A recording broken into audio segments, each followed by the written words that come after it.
नमस्कार साथियों, स्वागत है आप सभी का आपकी अपनी पाठशाला पर। मैं हूं अंकित अवस्थी। आप हैं मेरे साथ में बेहतरीन सेशन में ये जानकारी प्राप्त करने के लिए कि जो हाल ही में हमास और इजराइल के बीच युद्ध छिड़ा है उसका असर भारत के जो India middle east European economic corridor जो बन रहा था उस पर क्या पड़ेगा, साथ ही साथ भारत के बाजार में कितना नुकसान हुआ। तो आंकड़ा है 4 लाख करोड़ का 2 दिन में भारत के बाजार को नुकसान हो चुका है। इन दोनों ही खबरों को आज के सेशन में विस्तार से समझते हैं और जानते हैं।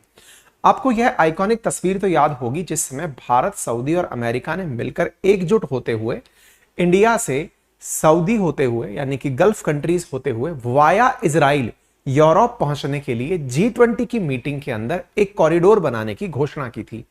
G20 का यह सबसे सक्सेसफुल इवेंट माना गया था जिस समय भारत ऐसे दो धुरी दुश्मनों को साथ ला रहा था जो एक दूसरे से लगातार दूर हो रहे थे, और वो थे अमेरिका और सऊदी अरब। ये अमेरिका और सऊदी अरब हाल ही में दूर हो रहे थे। इनके बीच में कुछ पॉइंट्स हैं जहां डिफरेंसेस हैं।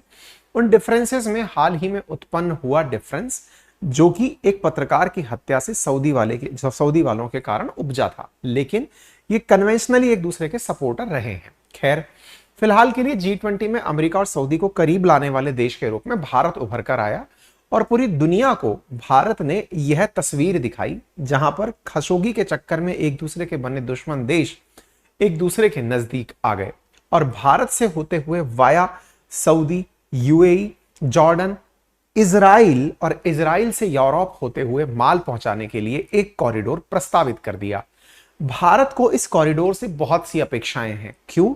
क्योंकि भारत का कट्टर दुश्मन चीन वो इस स्थान के विकल्प में सिल्क रूट लेकर निकल रहा है। हालांकि टर्की को भी इस रूट से बड़ी आपत्ति थी, लेकिन हमें बहुत सारी अपेक्षाएं इस रूट से क्रिएट हुई। सब कुछ ठीक ही चल रहा था, लेकिन जैसे ही यह रूट निकल कर आया, बाइडेन और नेतन्याहू ने जिस आईमैक का स्वागत किया उसके बाद दुनिया के अंदर यह हो गया। क्या हो गया? वो इजराइल जो कि अब तक सब कुछ शांति से चल रहा था, उस पर गाजा पट्टी से हमास के आतंकियों ने हमला कर दिया। जहां एक और अरब वर्ल्ड भी यह स्वीकार करने लग चुका था कि इजराइल अब हमारे साथ एक देश के रूप में मान्यता प्राप्त करेगा। अब्राहम अकॉर्ड के माध्यम से यूएई द्वारा तो मान्यता दे भी दी गई, लेकिन अचानक हुए इस हमले से और हमले के कारण बटी हुई दुनिया ने हमारे इस आईमैक पर खतरे के बादल मंडरा दिए हैं। खतरे के बादल कैसे मंडराए? तो आप यहां पर अखबारों की सुर्खियां देख सकते हैं कि India middle east economic corridor is effectively dead in Israel Hamas war. Will the new conflict impact India Middle East Europe corridor? Geopolitical uncertainty hit India Europe Middle East corridor as Hamas travel war effort. यानी दुनिया भर में यह चर्चा होना शुरू हो गई है कि भारत को इसका क्या नुकसान हुआ। हालांकि मैं सारे नफा नुकसान बताऊंगा, उससे पहले एक फायदे की चीज जान लीजिए। यदि आप RAS मेंस की तैयारी कर रहे हैं तो हमारे द्वारा RAS मेंस में ही जो सब्जेक्ट आते हैं उनके एक हैंड रिटन नोट्स का बंडल तैयार किया गया है, इंग्लिश मीडियम में भी और हिंदी मीडियम में भी, जो कि उपलब्ध है मात्र 1999 में। बिल्कुल सेलेक्टेड सिलेबस है, हैंड रिटन टॉपर्स के नोट्स हैं, जिसमें हम आपके लिए एथिक्स, योगा, पूरा syllabus line to line hand written notes में उपलब्ध कराया है। आप इसके लिए अपनी पाठशाला ऐप पर हमें ऑर्डर प्लेस कर सकते हैं।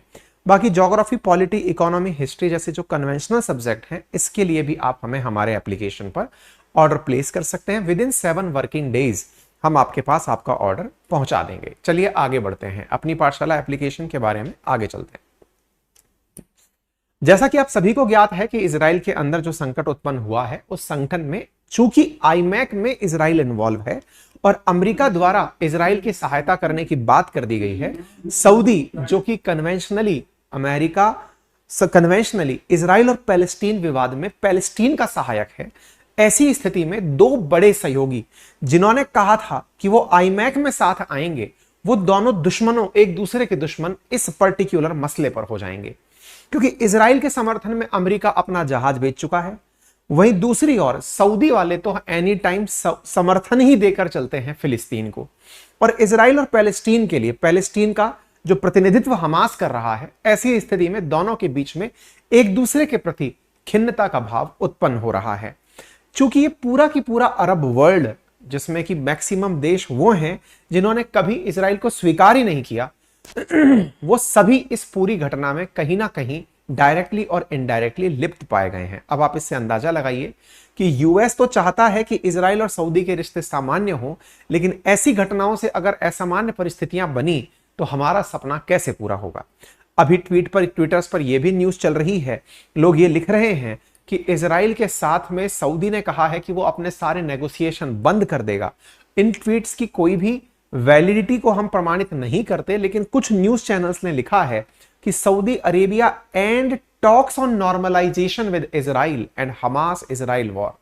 ऐसी स्थिति के अंदर यदि इजराइल के साथ में जो भी नॉर्मलाइज होने के संबंध सऊदी के चल रहे थे, जो कि भारत के आईमैक के सपने को पूरा करने के लिए जरूरी थे, और अगर ऐसी खबरें आती हैं तो इसका कंक्लूजन यही निकाला जाता है कि भारत का आईमैक अधर झूल में अटक जाएगा।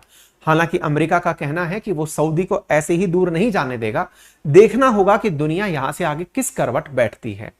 आपको याद होगा ट्रंप ने यूएई से इजराइल को मान्यता दिलवाई थी, उसके बाद से ये कयास लगाए जा रहे थे कि अब अरब वर्ल्ड इजराइल को लेकर के एक्सेसिबल हो जाएगा। लेकिन चूंकि इस युद्ध के अंदर बहुत सारे देश अब इन्वॉल्व और डायरेक्टली और इनडायरेक्टली होते जा रहे हैं, वहीं फिलिस्तीन के द्वारा अरब लीग से कहा गया है कि वो उनके समर्थन में आकर मीटिंग करें। सुर्खी है कि अरब लीग के 22 देश जाकर मॉस्को में मीटिंग करने वाले हैं बुधवार को। ऐसी स्थिति में अगर दुनिया के देश यूनिट बना करके इस युद्ध में पार्टिसिपेट करने लगे तो निश्चित ही दुनिया को बड़ा नुकसान होगा। आपको तो यह याद होगा कि इंडिया के खिलाफ टर्की भी उतर आया था जब हमने आईमैक का गठन किया था। अब आप सोचिएगा कि टर्की इजराइल के खिलाफ भी लोगों को सड़कों पर लेकर घूम रहा है। इनका एक पुराना वीडियो वायरल हो रहा है जहां पर ये फिलिस्तीन के समर्थन में है, तुर्की के राष्ट्रपति रसप अर्दगन, और यहाँ की जनता सड़कों पर है जो कह रही है कि हमें हमास का साथ देना चाहिए। इन सब के वजह से अगर कंक्लूसिव इफेक्ट निकाला जाए तो यह है कि हमारे साथ में जो कॉस्ट है इस पूरे की पूरे प्रोजेक्ट की वो बढ़ेगी, प्रोजेक्ट लेट होगा और पॉलिटिकल इनस्टेबिलिटी से संभवतः यह तेजी से कार्य ना चल पाए। अब दूसरा सवाल, क्या हमारे इजराइल के साथ व्यापारिक रिश्ते भी इससे प्रभावित होंगे? निश्चित ही हां। ऐसा क्यों कह रहा हूं? क्योंकि रिसेंटली भारत ने एक्सपोर्ट के मामले में इजराइल के साथ बड़ा मुनाफा कमाया है। भारत ने जहां $2.3 बिलियन का माल इंपोर्ट किया है, वहीं $8.4 बिलियन के आसपास का हमने एक्सपोर्ट किया है। हमने एक्सपोर्ट इंक्रीज किया है। लगभग $10 बिलियन के ट्रेड में भारत ट्रेड सरप्लस में इजराइल के साथ चल रहा है। ऐसी स्थिति में अगर इजराइल के पोर्ट्स, विशेष रूप से इजराइल के अंदर हाइफा, अशदोद और एलाट नामक जो पोर्ट हैं जहां से भारत ट्रांसपोर्टेशन करता है इजराइल के साथ, अगर इजराइल युद्धग्रस्त रहता है तो इन पोर्ट्स पर पहुंचना बहुत मुश्किल काम होगा। विशेष रूप से तब जब हाइफा पर भारत की अडानी कंपनी कार्य कर रही हो, भारत का बड़ा माल यहां पर भेजा जा रहा हो। रिसेंटली ही भारत ने व्यापार में यहां पर बहुत ही सकारात्मक वृद्धि दर्ज की है। ऐसी स्थिति में यदि यहां अस्थिरता रहती है तो भारत का जो ट्रांजिट कॉस्ट है वो बहुत बढ़ जाएगा। ऐसी स्थिति में शिपिंग कॉस्ट बढ़ने से हमारे एक्सपोर्ट्स महंगे हो जाएंगे और अल्टीमेटली वो डाउन हो जाएंगे। हालांकि न्यूज ये भी है कि ईरान के चाबहार पोर्ट्स पे हमारा एक्सेस हो सकता है, लेकिन वो अभी फिलहाल के लिए डिस्कशन से बाहर की बात है। लेकिन आप में से कईयों के मन में जिज्ञासा होगी कि भारत इजराइल को भेजता क्या है। तो हम सॉफ्टवेयर कंसल्टेंसी जैसे टीसीएस, विप्रो, टेक महिंद्रा, इन्फोसिस, इनके माध्यम से सॉफ्टवेयर एजेंसीज को वहां भेजते हैं। हमारी बैंकिंग वहां पर है, हमारी construction Larsen and turbo company वहां पर है, सन फार्मा जो मेडिसिन की है वो वहां पर काम कर रही है। यही कारण है कि ये सभी कंपनी कहीं ना कहीं इंडिया में भी शेयर मार्केट में रजिस्टर्ड हैं, जिसकी वजह से भारत का शेयर मार्केट भी इनकी वजह से प्रभावित हो रहा है। तभी तो भारत के अंदर निफ्टी 50 और सेंसेक्स के अंदर 2 दिन के अंदर 4 लाख करोड़ रुपए का नुकसान देखा गया है। निवेशकों का बड़ी मात्रा में पैसा डूबा है। जहां मार्केट कैप शुक्रवार को 320 लाख करोड़ था, वह गिर करके 316 लाख करोड़ रुपए रह गया है बॉम्बे स्टॉक एक्सचेंज का। इसका मतलब यह हुआ कि इस युद्ध की वजह से स्टॉक पर भी गहरा असर पड़ा है। अब आप पूछेंगे ये कैसे? असल में यह माना जाता है कि इजराइल के विरोधी जो देश हैं, जो अरब कंट्रीज हैं, वो तेल के प्रोड्यूसर हैं, और वो तेल के प्रोड्यूसर होने के नाम पर, जैसे अभी रिसेंटली सुना होगा, अमेरिका ने कहा है कि वो इजराइल के समर्थन में आ रहा है, यानी कि इजराइल के लिए अपना जहाज भेज रहा है। ऐसा पहले भी हुआ था। जब अरब देशों के बीच और इजराइल के बीच युद्ध हुआ था तो अमेरिका के राष्ट्रपति निक्सन हुआ करते थे, उन्होंने इजराइल को मदद भेज दी थी, सहायता, आर्थिक सहायता भेज दी थी, जिससे नाराज होकर के गल्फ कंट्रीज ने अपने लेवल पर ऑयल का प्रोडक्शन घटा दिया था। दुनिया में तेल की कीमतों में 5 गुना तक इजाफा हो गया था। 5 गुना 5 टाइम्स इजाफा हो गया था। दुनिया में आर्थिक मंदी का दौर छा गया था क्योंकि अरब वर्ल्ड्स ने तेल पैदा करना रोक दिया था। अब जब फिर से ऐसी स्थिति आती है, दुनिया को लगता है कि कहीं ऐसा ना हो कि अमेरिका की सहायता से इजराइल के साथ ये अरब नेशंस फिर से कोई ऐसी कट्टरता दिखा दें, तो पता चले कि तेल का उत्पादन रुक गया और दुनिया में आर्थिक मंदी का दौर छा गया। अगर हम डायरेक्टली मार्केट की बात करें तो भारत की कई कंपनी जो कि ऑयल सेक्टर में काम करती हैं, उनसे भी तो शेयर मार्केट प्रभावित होगा। उदाहरण के लिए बीपीसीएल को ही देख लीजिए, उसका शेयर एक दिन में 2.35% गिरा है क्योंकि डर है कि कहीं तेल के दाम ना बढ़ जाएं। ऐसी स्थिति में 14 इंडियन स्टॉक कंपनी जो हैं वो इजराइल के अंदर कनेक्शन रखती हैं, जिनके स्टॉक्स प्रभावित हुए हैं। मेजॉरिटी से अगर हम बात करें तो अडानी पोर्ट्स जो कि हाइफा में पोर्ट बना रहा है, बीपीसीएल, एचपीसीएल, एसबीआई जो कि कनेक्टेड है इजराइल से, जैसे जैन इरिगेशन, क्योंकि इजराइल इरिगेशन टेक्निक जो है वो बहुत मान्यता रखती है। ऐसी स्थिति में जिन जिन कंपनीज का इजराइल के साथ सीधा संपर्क है, उनका मार्केट सीधा गिरावट दर्ज किया है।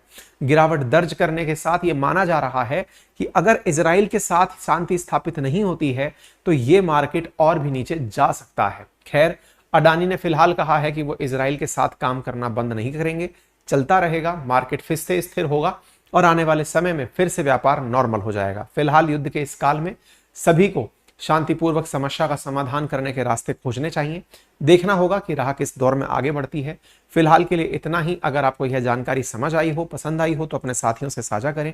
चैनल पर नए हैं तो सब्सक्राइब करें। और हाँ, अपनी पाठशाला एप्लीकेशन से अगर आप लोगों को जरूरत हो तो आरएएस मेंस के hand written notes with selective subject Hindi medium और इंग्लिश मीडियम में अलग अलग हमारे द्वारा उपलब्ध कराए जा रहे हैं। हमारे फाउंडेशन नोट्स भी आप लोगों के लिए मात्र 1999 में आपके घर पर विद इन 7 डेज में डिलीवर किए जा रहे हैं अपनी पाठशाला एप्लीकेशन से। अपनी पाठशाला एप्लीकेशन गूगल प्ले स्टोर पर उपलब्ध है, आप जाकर उसे वहां से डाउनलोड कर सकते हैं। Thank you so much.